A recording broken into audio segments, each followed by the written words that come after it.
ओम शांति। 3 जनवरी 2026 के बाबा के मधुर महावाक्य। बाबा कहते, मीठे बच्चे, कदम कदम पर श्रीमत पर चलते रहो। ये ब्रह्मा की मत है या शिव बाबा की, इसमें मूंझो नहीं। कदम कदम पर श्रीमत पर चलते रहो। ये ब्रह्मा की मत है या शिव बाबा की, इसमें मूंझो नहीं। प्रश्न, अच्छी ब्रेन वाले बच्चे कौन सी गुहे बात सहज ही समझ सकते हैं? अच्छी ब्रेन वाले बच्चे कौन सी गुहे बात सहज ही समझ सकते हैं? उत्तर, ब्रह्मा बाबा समझा रहे हैं या शिव बाबा। ये बात अच्छी ब्रेन वाले सहज ही समझ लेंगे। कई तो इसमें ही मूंझ जाते हैं। बाबा कहते, बच्चे, बाप दादा दोनों इकट्ठे हैं, तो मूंझो नहीं, श्रीमत पर समझकर चलते रहो। ब्रह्मा की मत का रिस्पॉन्सिबल भी शिव बाबा है। ओम शांति। रूहानी बाप बच्चों को समझा रहे हैं, तुम समझते हो हम ब्राह्मण ही रूहानी बाप को पहचानते हैं। दुनिया में कोई भी मनुष्य रूहानी बाप, जिसको गॉड फादर व परमपिता परमात्मा कहते हैं, उनको जानते नहीं। जब तक वे रूहानी बाप आए तब ही रूहानी बच्चों को तब ही रूहानी बच्चों को पहचान दे। ये नॉलेज ना सृष्टि के आदि में रहती, ना सृष्टि के अंत में रहती। अभी तुमको नॉलेज मिली है। यह है सृष्टि के अंत और आदि का संगम युग। इस संगम युग को भी नहीं जानते तो बाप को कैसे जान सकेंगे? कहते हैं, पतित पावन आओ, आकर के पावन बनाओ। परंतु ये पता नहीं कि पतित पावन कौन है और वह कब आएंगे। बाप कहते हैं, मैं जो हूँ, जैसा हूँ, मुझे कोई भी नहीं जानते। जब मैं आकर के पहचान दूँ तब मुझे जाने। मैं अपना सृष्टि के आदि मध्यांत का परिचय संगम युग पर एक ही बार आकर देता हूँ। कल्प बाद फिर से आता हूँ। तुमको जो समझाता हूँ वह फिर लोप हो जाता है। सत्युग से लेकर कलयुग अंत तक कोई भी मनुष्य मात्र मुझ परम पिता परमात्मा को नहीं जानते, न ब्रह्मा विष्णु शंकर को जानते। मुझे मनुष्य ही पुकारते हैं, ब्रह्मा विष्णु शंकर थोड़ी पुकारते हैं। मनुष्य दुखी होते हैं तब पुकारते हैं। सूक्ष्म वतन की तो बात ही नहीं है। रूहानी बाप आकर के अपने रूहानी बच्चों अर्थात रूहों को बैठ समझाते हैं। अच्छा, रूहानी बाप का नाम क्या है? बाबा कहते, रूहानी बाप का नाम क्या है? बाबा जिसको कहा जाता है, जरूर कुछ नाम होना चाहिए। बरोबर नाम ही एक ही गाते हैं, शिव। ये नामी ग्रामी है, परंतु मनुष्यों ने अनेक नाम रखे हैं। भक्ति मार्ग में अपनी ही बुद्धि से ये लिंग रूप बना दिया है। नाम फिर शिव का है। बाप कहते हैं, मैं एक ही बार आता हूँ, आकर के मुक्ति जीवन मुक्ति का वर्षा देता हूँ। मनुष्य बल नाम लेते हैं, मुक्ति धाम निर्वाण धाम, परंतु जानते कुछ नहीं है। ना बाप को जानते, ना देवताओं को। ये किसी को भी पता नहीं है।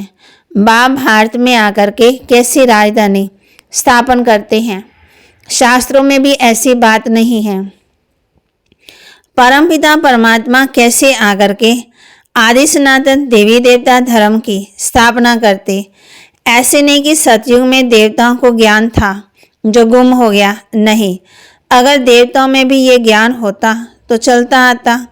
इस्लामी बुद्धि आदि जो हैं उन्हों का ज्ञान चलता आता। सब जानते हैं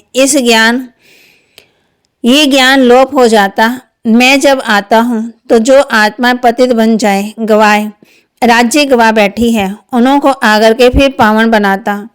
भारत में राज्य था, फिर गवाया कैसे, वह भी किसी को पता नहीं।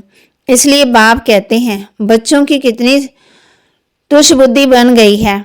मैं बच्चों को ये ज्ञान देकर प्रारब्ध देता हूँ, फिर सभी भूल जाते हैं। कैसे बाप आया, कैसे बच्चों को शिक्षा दी, वह सब भूल जाते हैं। ये भी ड्रामा में नोंद है। बच्चों को विचार सागर मंथन करने की बड़ी बुद्धि चाहिए। बाप कहते हैं, ये जो शास्त्र आदि तुम पढ़ते आए हो, ये सतयुग त्रेता में नहीं पढ़ते थे, वहाँ थे ही नहीं। तुम ये नॉलेज भूल जाते हो। फिर गीता आदि शास्त्र कहाँ से आया? जिन्होंने गीता सुनकर ये पदवी पाया वही नहीं जानते तो और फिर कैसे जान सकते हैं? देवता भी जान नहीं सकते, हम मनुष्य देवता कैसे बने? वह पुरुषार्थ का पाठ ही बंद हो गया। तुम्हारी प्रारब्ध शुरू हो गई, वहाँ ये नॉलेज हो कैसे सकती है? बाप समझाते हैं, ये नॉलेज तुमको फिर से मिल रही है। कल पहले मिसल तुमको राजयोग सिखलाए प्रारब्ध दी जाती है, फिर वहाँ तो दुर्गति है ही नहीं, तो ज्ञान की बात भी नहीं उठ सकती। ज्ञान है ही सदगति पाने के लिए। वह देने वाला एक बाप ही है। सदगति और दुर्गति का अक्षर यहाँ से निकलता है। सदगति को भारतवासी ही पाते हैं। समझते हैं हेमली गॉड फादर ने हेवन रचा था। कब रचा ये कुछ पता नहीं, शास्त्रों में लाखों वर्ष लिख दिया है। बाप कहते बच्चों तुमको फिर से नॉलेज देता हूँ, फिर ये नॉलेज खलास हो जाती तो भक्ति शुरू होती। आधा कल्प है ज्ञान, आधा कल्प है भक्ति, ये भी कोई नहीं जानते। सत्युग की आयु ही लाखों वर्ष दे दी है, तो मालूम कैसे पड़े?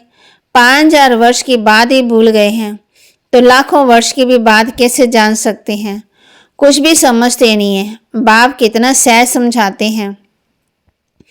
कल्प की आयु 5000 वर्ष है, युग ही 4 है, चारों का ही इक्वल टाइम 1250 वर्ष है। बाप कहते हैं ब्राह्मणों का ये युग बहुत छोटा है, बहुत छोटा है उन 4 युगों से। तो बाप भिन्न भिन्न रीति से नए नए पॉइंट्स सहज बच्चों को समझाते रहते हैं। धारणा तुमको करनी है, मेहनत तुमको करनी है। ड्रामा सा जो समझाता आया हूँ वह पाठ चला आता है। जो बताने का था वही आज बता रहा हूँ। तुम सुनते जाते हो, तुमको ही धारण करना और कराना है। मुझे तो धारण नहीं करना, तुमको सुनाता हूँ, धारण कराता हूँ। हमारी आत्मा में पाठ है पतितों को पावन बनाने का। जो कल पहले समझाया था वही निकलता रहता है। मैं पहले से जानता नहीं था कि क्या सुनाऊंगा, बल इनकी सोच विचार सागर मंथन करती हो। ये विचार सागर मंथन कर सुनाते हैं या बाबा सुनाते हैं। ये बड़ी गूढ़ बातें हैं, इसमें ब्रेन बड़ी अच्छी चाहिए। जो सर्विस में तत्पर होंगे उनका ही विचार सागर मंथन चलता होगा। वास्तव में कन्याएं बंधन मुक्त होती हैं। वैसे रूहानी पढ़ाई में लग जाएं, बंधन तो कोई है ही नहीं। कुमारियां अच्छा उठा सकती हैं, उनको तो पढ़ना और पढ़ाना है, उनको कमाई करने की दरकार नहीं है। कुमारी अगर अच्छी रीति से ये नॉलेज समझ जाए तो सबसे अच्छी है। सेंसिबल होगी तो बस इस रूहानी कमाई में लग जाएगी। कई तो शौक से लॉ की पढ़ाई पढ़ती रहती हैं। समझाया जाता इससे कोई फ़ायदा नहीं है, तुम इस रूहानी पढ़ाई पढ़कर सर्विस में लग जाओ। वह पढ़ाई तो कोई काम की नहीं है। पढ़कर चले जाते हैं गृहस्थवार में, गृहस्थी माताएं बन जाती हैं। कन्या को इस नॉलेज में लग जाना चाहिए। कदम कदम पर श्रीमत पर चल धारणा में लग जाना है। मम्मा शुरू से आई और फिर इस पढ़ाई में लग गई। कितनी कुमारियां तो गुम हो गई। कुमारियों को अच्छा चांस है, श्रीमत पर चले तो बहुत फर्स्ट क्लास हो जाए। ये श्रीमत है ही ब्रह्मा की मत, इसमें ही मूंझ पड़ते हैं। फिर भी ये बाबा का रथ है, इनसे कुछ भूल हो जाए तो तुम श्रीमत पर चलते रहेंगे तो वह आपे ठीक कर देंगे। श्रीमत मिलेगी भी इन द्वारा, सदा समझना चाहिए। श्रीमत मिलती है फिर कुछ भी हो रिस्पॉन्सिबल खुद है। इनसे कुछ हो जाता है तो बाबा कहते हैं मैं रिस्पॉन्सिबल हूँ। ड्रामा में ये राज नूंदा हुआ है, इनको ही सुधार सकते हैं। फिर भी बाप है ना, बाप दादा दोनों इकट्ठे हैं तो मूंझ पड़ते हैं। पता नहीं शिव बाबा कहते हैं ना, ब्रह्मा कहते हैं। अगर समझे शिव बाबा ही मत देते हैं तो कभी भी हिले नहीं। शिव बाबा जो समझाते हैं सो राइट ही है। तुम कहते हो बाबा आप ही हमारे बाप टीचर गुरु हो, तो श्रीमत पर चलना चाहिए ना। जो कहे उस पर चलो। हमेशा समझो शिव बाबा कहते हैं वह है कल्याणकारी, इनकी रिस्पॉन्सिबिलिटी भी उन पर है, उनका रथ है ना। मूझते क्यों हो? पता नहीं ये ब्रह्मा की राय या शिव की है, तुम क्यों नहीं समझते हो? शिव बाबा ही समझाते हैं श्रीमत जो कहे सो करते रहो। दूसरों की मत पर तुम आते ही क्यों हो? श्रीमत पर चलने से कभी भी झुटका नहीं आएगा, उदासी नहीं आएगी। परंतु चल नहीं सकते तो मूंझ पड़ते हैं, उदास हो जाते हैं। बाबा कहते तुम श्रीमत पर निश्चय रखो तो मैं रिस्पॉन्सिबल हूँ। तुम निश्चय नहीं रखते हो तो फिर मैं भी रिस्पॉन्सिबल नहीं हूँ। हमेशा समझो श्रीमत पर चलना ही है। वह जो कहे, चाहे प्यार करो चाहे मारो, ये उनके लिए गायन है। इसमें बाबा कहते मारने की बात नहीं है, परंतु किसी को निश्चय बैठना ही बड़ा मुश्किल है। निश्चय पूरा बैठ जाए तो कर्मातीत अवस्था हो जाए, लेकिन वह अवस्था आने में टाइम चाहिए। वह होगी अंत में। इसमें बड़ा निश्चय, बड़ा अडोल चाहिए। शिव बाबा से तो कभी कोई भूल हो ना सके, इनसे हो सकती है। ये दोनों इकट्ठे हैं, परंतु बाबा कहते परंतु तुमको निश्चय भी रखना है। शिव बाबा समझाते हैं उस पर हमको चलना पड़े तो बाबा की श्रीमत पर समझकर चलो। चलते चलो तो उल्टा भी सुलटा। तो बाबा कहते कहाँ मिसअंडरस्टैंडिंग भी हो जाती। शिव बाबा और ब्रह्मा बाबा की मुरली को बड़ा अच्छी रीति समझना है। बाबा ने कहा, इसने कहा, ऐसे नहीं कि ब्रह्मा बोलते ही नहीं है, परंतु बाबा ने समझाया है। अच्छा समझो ये ब्रह्मा कुछ नहीं जानते। शिव बाबा सबको सुनाते हैं। शिव बाबा के रथ को स्नान कराता हूँ, शिव बाबा के भंडारे की सर्विस करता हूँ। ये याद रहे तो भी बहुत अच्छा। शिव बाबा की याद में रहते कुछ भी करें तो बोतों से तीखे जा सकते हैं। मुख्य बात है ही शिव बाबा की याद की, अलफ और बे, बाकी है डिटेल। बाप जो समझाते हैं उस पर अटेंशन देना है। बाप ही पतित पावन ज्ञान का सागर है ना, वही पतित शूद्रों को आगर ब्राह्मण बनाते हैं, ब्राह्मणों को ही पावन बनाते, शूद्रों को पावन नहीं बनाते। ये सब बातें कोई भागवत आदि में नहीं है, थोड़े थोड़े अक्षर हैं। मनुष्य को ये भी पता नहीं कि राधे कृष्ण ही लक्ष्मी नारायण हैं। बाप कहते हैं देवता तो है ही सूर्यवंशी चंद्रवंशी, लक्ष्मी नारायण की राजधानी, राम सीता की राजधानी। बाप कहते हैं भारतवासी स्वीट चिल्ड्रन याद करो, लाखों वर्ष की तो बात ही नहीं है, कल की बात है। तुमको राज्य दिया था, इतना अथाह धन दौलत दिया था, बाप ने सारे विश्व का तुमको मालिक बनाया था और कोई खंड थे ही नहीं। फिर तुमको क्या हुआ? विद्वान, आचार्य, पंडित कोई भी इन बातों को नहीं जानते। बाप कहते हैं अरे भारतवासियों, तुमको राज्य भाग्य दिया था ना। तुम ही कहेंगे शिव बाबा कहते हैं इतना तुमको धन दिया, फिर तुमने कहाँ गवा दिया। बाप का वर्षा कितना जबरदस्त है। बाप ही पूछते हैं, बाप भी पूछते हैं ना, वह बाप चला जाए तो मित्र संबंधी पूछते हैं ना, बाप ने तुमको इतने पैसे दिए, सब कहाँ गवाए। ये तो बेहद का बाप है। बाप से कोड़ी से हीरे जैसा बनाया, बाप ने इतना राज्य दिया, फिर पैसा कहाँ गया। तुम क्या जवाब देंगे? किसी को भी समझ में नहीं आता है। तुम समझते हो। बाप पूछते ठीक है, इतने कंगाल कैसे बने? पहले सब कुछ सतो प्रधान था, फिर कला कम होती गई तो सब कुछ कम होता गया। सतयुग में तो सतो प्रधान थे, लक्ष्मी नारायण का राज्य था। राधे कृष्ण से लक्ष्मी नारायण का नाम जास्ती है। उन्होंने कोई की ग्लानि नहीं लिखी और सबके लिए निंदा लिखी। लक्ष्मी नारायण के राज्य में कोई बाबा कहते और कोई भाषा ही नहीं, एक मत, एक राज्य, एक सब कुछ है। तो ये बातें समझने की है। बाबा ज्ञान धन से झोली भर रहे हैं।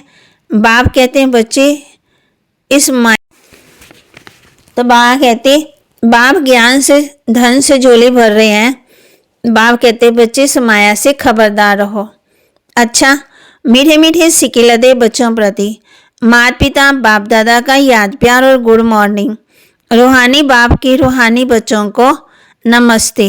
रूहानी बच्चों की रूहानी बाप दादा को दिलवा जान सिकवा प्रेम से नमस्ते। धारणा के लिए मुख्य सार, सेंसिबल बन, समझदार बन, सच्ची सेवा में लग जाना है। जवाबदार एक बाप है, इसलिए श्रीमत में संशय नहीं उठाना, निश्चय में अडोल रहना है। सेंसिबल बन, सच्ची सेवा में लग जाना, जवाबदार एक बाप है, इसलिए श्रीमत में संशय नहीं उठाना, निश्चय में अडोल रहना है। विचार सागर मंथन कर बाप की हर समझाने पर अटेंशन देना है। स्वयं ज्ञान को धारण कर दूसरों को सुनाना है। विचार सागर मंथन कर बाप की हर समझाने पर अटेंशन देना है। स्वयं ज्ञान को धारण कर दूसरों को सुनाना है। वरदान, अपने अनादि आदि रियल रूप को रियलाइज करने वाले संपूर्ण पवित्र भव। अपने अनादि आदि रियल रूप को रियलाइज करने वाले संपूर्ण पवित्र भव। आत्मा को अनादि और आदि दोनों काल का ओरिजिनल स्वरूप पवित्र है। अपवित्रता आर्टिफिशियल शूद्रों की देन है। शूद्रों की चीज ब्राह्मण यूज नहीं कर सकते, इसलिए सिर्फ ये संकल्प करो कि अनादि आदि रियल रूप में मैं पवित्र आत्मा हूँ। किसी को भी देखो तो उसके रियल रूप को देखो, रियल को रियलाइज करो तो संपूर्ण पवित्र बन फर्स्ट क्लास व एयर कंडीशन की टिकट के अधिकारी बन जाएंगे। स्लोगन, परमात्म दुआओं से अपनी झोली भरपूर करो तो माया समीप नहीं आ सकती। परमात्म दुआओं से अपनी झोली भरपूर करो तो माया समीप नहीं आ सकती। अव्यक्त इशारे, इस अव्यक्ति मास में बंधन मुक्त रहें, जीवन मुक्त स्थिति का अनुभव करो। मेजॉरिटी बच्चों ने अभी लोहे की जंजीरें तो काट ली हैं, लेकिन बहुत महीन और रॉयल धागे अभी भी बंधे हुए हैं। कई पर्सनैलिटी फील करने वाले स्वयं में ईसाइयाँ हैं नहीं, लेकिन महसूस ऐसे होती हैं कि हम बहुत अच्छे हैं, हम बहुत आगे बढ़ रहे हैं। ये जीवन बंध के धागे मेजॉरिटी में हैं। बाप दादा अब इन धागों से मुक्त, जीवन मुक्त देखना चाहते हैं। बाबा के महावाक्य को लाइक करें, शेयर करें, सब्सक्राइब करें और अपने जीवन में जरूर धारण करें।